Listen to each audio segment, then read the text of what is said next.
আজ আমি মাছের ডিমের বড়া করি তরকারি। এগুলো হচ্ছে মাছের ডিম, এতে পেঁয়াজ দিয়েছি,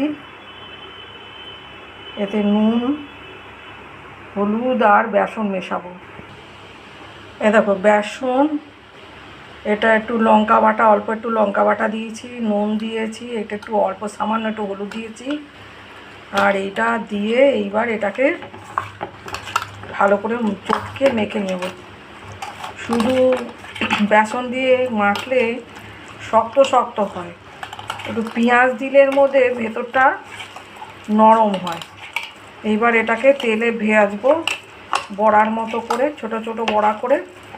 তারপরে আলু, পেঁয়াজ, রসুন, জিরে গুঁড়ো, ধনে গুঁড়ো, আদা বাটা, নুন, লঙ্কা গুঁড়ো দিয়ে এবার ওটাকে তরকারি বানাবো।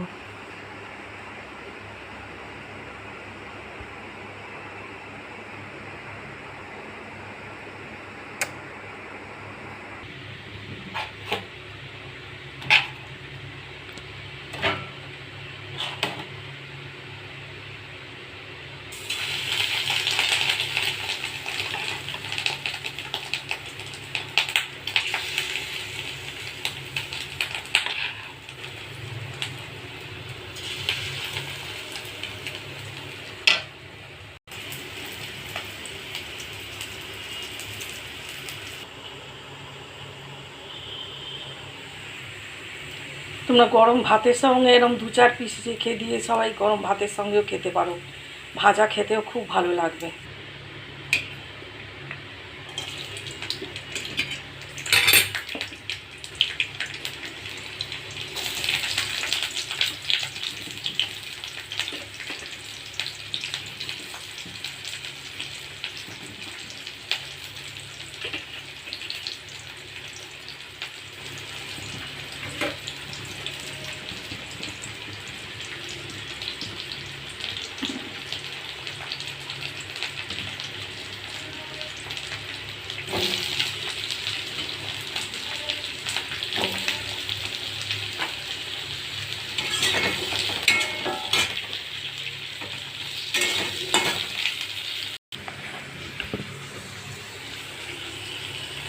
জিরে গুঁড়ো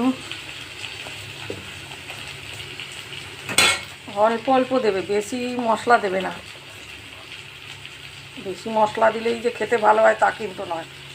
নুন দেবে, এটা তোমাদের পরিমাণ মতো। হলুদ দেবে,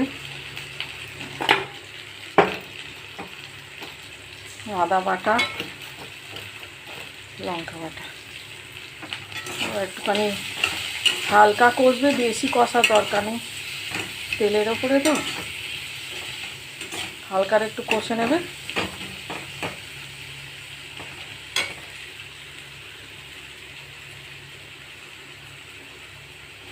তো জল ঢেলে দেবে আস্তে করে, একটু ফুটে উঠলে। এবার ফুটে গেছে দেখো, এবার বড়াগুলোকে ওর মধ্যে দিয়ে দাও।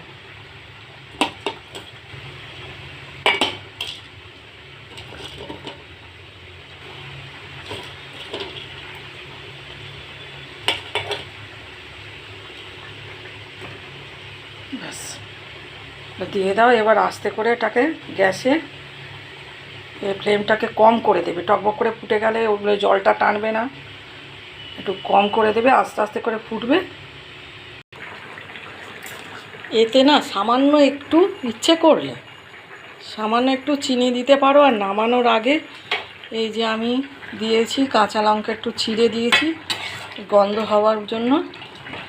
ব্যাস রেডি মাছের ডিমের বড়ার তরকারি। একটু তোমরা বেশি খেলে বেশি দিতে পারো, আমি একটু কম খাই, বাড়িতে সবাই ঝাল কম খায়, তাই জন্য আগে তো শুকনো লঙ্কা বাটা দেওয়া আছে। কেমন হয়েছে বন্ধুরা জানিও, সাবস্ক্রাইব করে দিও। সবাই ভালো থেকো, সুস্থ থেকো এই কামনা করি। Thank you.